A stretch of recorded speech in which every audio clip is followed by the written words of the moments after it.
आइए परमात्मा की इस विशाल सृष्टि में, इन अनंत औषधियों में हम आज एक और औषधीय वृक्ष के संदर्भ में आज हम कुछ जानेंगे।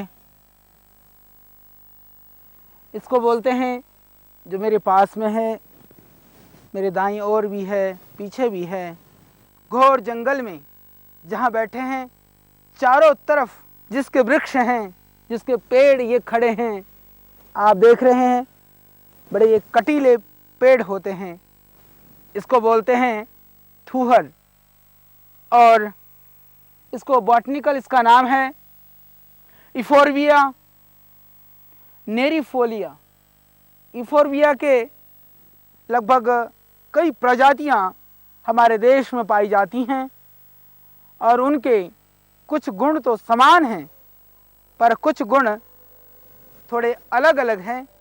उसमें से बहुत ज़्यादा जो प्रयोग होने वाला जो पौधा है, जो ये झाड़ है, यह है आपका इफोर्बिया नेरिफोलिया। ये नेरिफोलिया की प्रजाति है, इफोर्बिया की, डंडा थूहर जिसको हम हिंदी में बोलते हैं। यह वृक्ष लगभग हमारे देश के हर भाग में पाया जाता है। स्थान के भेद के हिसाब से इसकी ऊंचाई, इसका जो थोड़ा सा स्वरूप, उसमें कुछ भिन्नता पाई जाती है। यह पौधा देखने में कटीला है, परंतु गुणों में यह किसी पुष्प से, कोमल फूलों से कम नहीं। इन वृक्षों के रूपों से, इस आकृति से आप देखिए, इस वृक्ष को निहारिए। जब आप गहराई से इन वृक्षों को देखने का प्रयत्न करेंगे, आपका मन स्वतः ही उस परमात्मा की कृति को देखकर, उस प्रभु के स्मृति से आप आकुल और व्याकुल होने लगेंगे। कितनी सुंदरता है इन पौधों में, कितनी कारीगरी है इन वृक्षों में। यह प्रभु के अमूल्य धरोहर है। इन वृक्षों के ऊपर के कांटों को देखकर आप विचलित न हो। इनके अंदर मनुष्य मात्र के हित के लिए प्रवाहित होता हुआ जो औषधीय गुण है, वह हमारे जीवन को देने के लिए पल पल हमारी प्रतीक्षा में ये वृक्ष वर्षों वर्षों से अपने आप को इन्होंने इस धूप, वर्षा, सर्दी और विविध मौसम के संताप और प्रतिकूलताओं को सह करके यह एक ऋषि की तरह अविचल और अडिग खड़े हैं।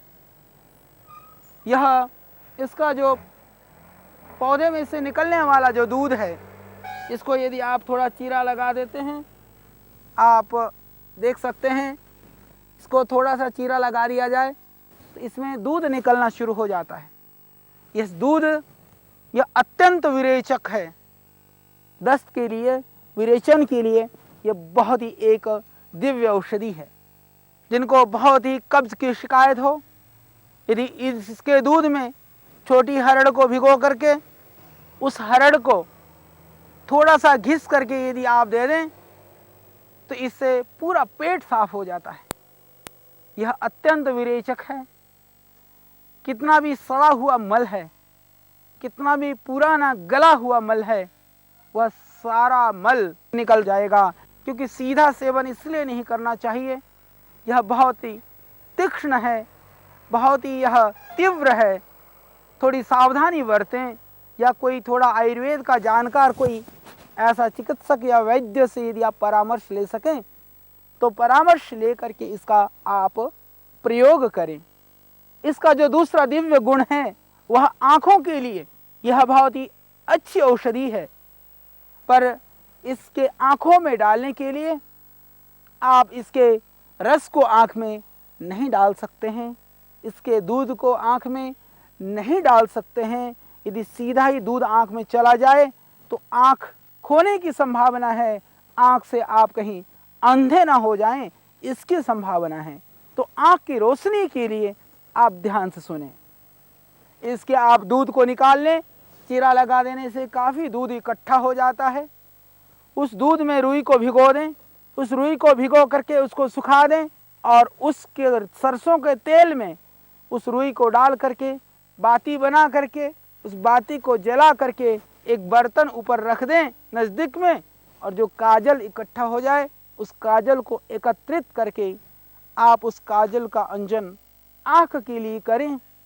यह एक बहुत ही दिव्य काजल आँखों के लिए, आँख की रोशनी को ठीक रखने के लिए, आँख की खराबी को दूर करने के लिए यह तैयार हो जाता है।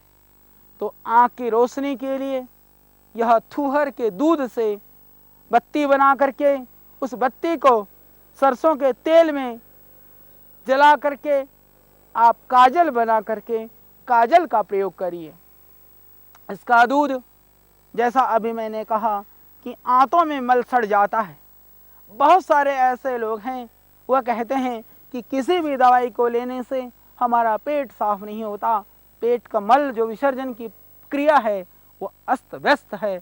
उनके लिए छोटी हरड़ को इसके थूहर के दूध में भिगो करके वह सूखी हुई हरड़ को या तो पाउडर करके रख लें या थोड़ा सा उसको घिस करके बहुत थोड़ी मात्रा में आप इसका प्रयोग करें। इससे आपका पेट हो जाएगा बिल्कुल साफ।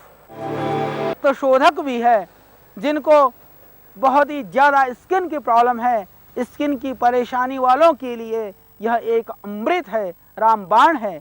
मुझे बहुत सारी ऐसी घटनाएं याद हैं।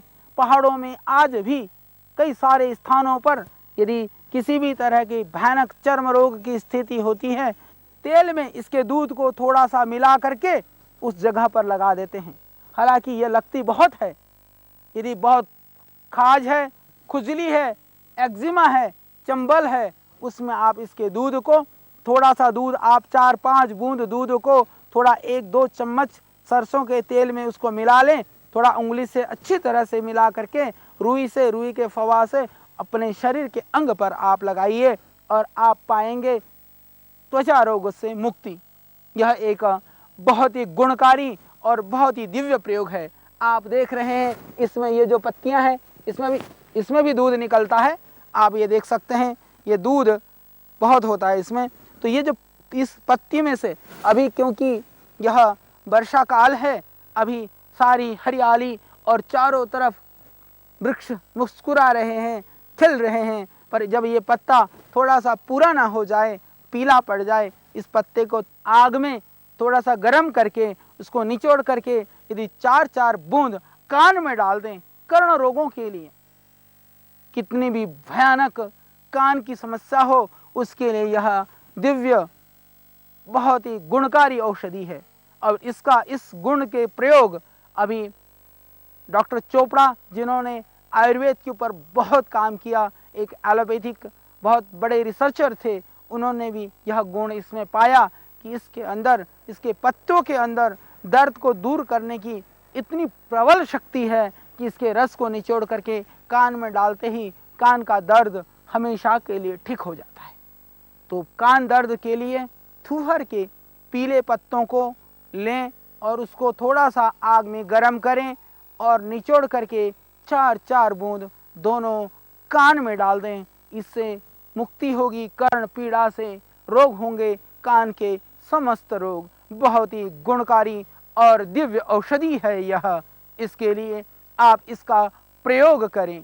आपके शरीर में कहीं भी सूजन है, उस सूजन के दर्द के लिए भी, हालांकि इसके पत्तियां थोड़ी छोटी छोटी होती हैं, क्या ध्यान रखें, ये 3-4 पत्ती को या एक पत्ती को भी गर्म करके जहाँ फोड़ा है वहाँ इसको बांध देने से फोड़ा जो है अपने आप पक जाएगा। यह नहीं पकने वाला होगा तो यह सूख जाएगा। यह बहुत ही गुणकारी है फोड़े और फुंसी के लिए। हमने इसका एक और दिव्य प्रयोग किया है त्वचा रोगों के लिए। इस थूहर को आप, ये पूरे डंडे को, इसको आप तोड़ करके किसी हथियार के किसी साधन से, आप देख रहे हैं यह बहुत ही टूटने में भी, ये देख रहे हैं आप, दूध भी काफ़ी निकल रहा है। इस तरह से इसको तोड़ करके, इसमें कांटे होते हैं तो कांटों से बचते हुए इसको आप एक बोरे में, कट्टे में डाल करके इसको डंडे से पीटें या पत्थर से कुचलें या किसी हथौड़े से टुकड़े टुकड़े कर डालें, तो अंदर ये कांटे भी सब, ये पूरा इसका डंडा भी कुट जाता है। कुट करके फिर आप उसके रस को निकालें, खूब रस निकाल लें, लगभग आप 2 लीटर रस को निकाल लें। 2 लीटर रस निकाल करके 2 किलो रस में लगभग आप आधा किलो सरसों के तेल को डाल करके धीरे धीरे आंच पर आप पकाएं। आप देख रहे हैं बहुत इसमें दूध निकलता है, और ये थोड़ी सावधानी से करें, कांटों से बचें, दूध को आँखों में पड़ने से बचाएं, ये आपकी आँखों को नुकसान पहुँचाएगा। तो इसका फिर आप कूट करके लगभग 2 किलो रस निकालिए। रस निकाल करके आप आधा किलो यानी 1/4 तेल लेना है आपको। ये जल्दी पाउडर हो जाता है क्योंकि यह इसके अंदर ये खोखला होता है, यह ठोस लकड़ी नहीं है, बड़ी कमज़ोर भुरभुरी सी लकड़ी होती है। अंदर एक गुद्दा टाइप होता है, एक तरह से जो पोली सी लकड़ी होती है अंदर से। आप देख पा रहे हैं, ये देखिए, ये पुरानी लकड़ी है मेरे पास में ही, इसके अंदर आप देख पा रहे हैं ये छेद है अंदर, इस तरह से ये अंदर से पोली होती है। तो जल्दी से ये जो है आप कूट सकेंगे इसको। जितना आप इसके पूरे डंडे को इस तरह से डंडे को काट करके या तोड़ करके इसको निकाल करके इसको कूट करके उसमें से निचोड़ करके रस निकालें। इसको कूटने का सरल उपाय जैसे मैंने आपसे निवेदन किया, हालांकि किसी पत्थर आदि में रख करके इसको डायरेक्ट भी हथौड़े से कूट सकते हैं, फिर भी कांटा लगने की संभावना रहती है। तो एक कट्टे में, प्लास्टिक के कट्टे में डाल करके कट्टे के ऊपर से ही कूटिए। कूट करके लगभग जितना इसका रस है इससे 1/4, जैसे आपके पास 1 किलो रस निकल गया तो 1 पाव सरसों का तेल में इसको धीमे धीमे आंच पर पकाएं। पकाने के बाद में उस तेल को जब सारा पानी पक जाए और सिर्फ बच जाए तेल, छान करके आप प्रयोग करिए किसी भी तरह के स्किन के प्रॉब्लम में। और यह रामबाण है, यह बहुत गोपनीय और दिव्य प्रयोग है आपके सोराइसिस के लिए। सोराइसिस जैसी भयानक रोग में आप इसका प्रयोग कर सकते हैं। आपके चर्म रोग के लिए, त्वचा संबंधित किसी भी तरह की भयानक एक्जिमा के लिए, सोराइसिस में मैंने ऐसे ऐसे रोगी देखे हैं जिनके पूरे शरीर के अंदर एक पपड़ी जमनी शुरू हो जाती है, भयानक स्थिति हो जाती है। और एलोपैथिक में पूरी दुनिया के अंदर उस चीज के लिए कोई औषधि नहीं है। उस स्थिति में इस थूहर का डंडा आपके लिए देता है नया जीवन। आप सब जगह से हताश और निराश हो चुके हैं, तो आप डंडा थूहर का तेल बना करके आप उस तेल को पका करके फिर आप लगाइए अपने शरीर पर, अपने एक्जिमा पर, अपने सोराइसिस पर। यदि आप नियमित रूप से लगभग 1 घंटा, जैसे श्रद्धेय स्वामी जी बताते हैं वैसे आप प्राणायाम कर लें, और आश्रम में हम बनाते हैं कायाकल्पवटी, वह 2-2 गोलियां प्रातः और सायंकाल आप सेवन कर लें। खाने में परहेज का ध्यान रखें, तली हुई चीज़ें, मिर्च मसाले और जो शरीर के स्किन को, त्वचा को, विकृति को बढ़ाने वाली जो चीज़ें हैं, जंक फूड और फास्ट फूड से बच करके यदि आप इसके तेल का मालिश करते हैं, हालांकि कायाकल्प तेल में भी उसके अंदर यह डंडा थूहर डाला जाता है, फिर भी स्वयं आप शुद्ध इस थूहर का तेल का निर्माण करके अपने स्किन पर लगाएंगे तो आप देखेंगे मात्र 7-8 दिनों में चर्म का जो रोग है और जो चमड़ी का जो कलर है वह परिवर्तन होना प्रारंभ हो जाएगा। और आप देखेंगे आपके मुरझे हुए चेहरे पर मुस्कान आ जाएगी, जीवन की जो निराशा आशा में बदल जाएगी। हताश और निराश आप हो चुके हों, मैंने देखा है उन बहनों को जो बेचारी अभी गृहस्थ आश्रम में जाने के योग्य होते हुए भी सिर्फ इस एक्जिमा जैसे इन चर्म रोगों की वजह से शादी से वंचित हैं। उन भाइयों को हमने देखा है गर्मी में भी ऑफिस में जाने पर सोराइसिस के वजह से पहनते हैं लंबी बाजू वाले कमीज और कपड़ों को। उन सब के लिए यह एक तरह से नया जीवन देने वाला पौधा है। यह थूहर है तो कांटों का, पर आपके जीवन के कांटों को यह निश्चित रूप से दूर करके जीवन में फूल खिलाएगा। अपने आप कांटे को बो करके भी, कांटों को सह करके भी, कांटों को ले करके भी आपके जीवन को, आपके जीवन के मुस्कान को और आपके जीवन को सुगंधित, सुरभित और पुष्पित करने के लिए यह पौधा हमारे देश में हर जगह, हर क्षेत्र में खड़ा आपकी प्रतीक्षा कर रहा है।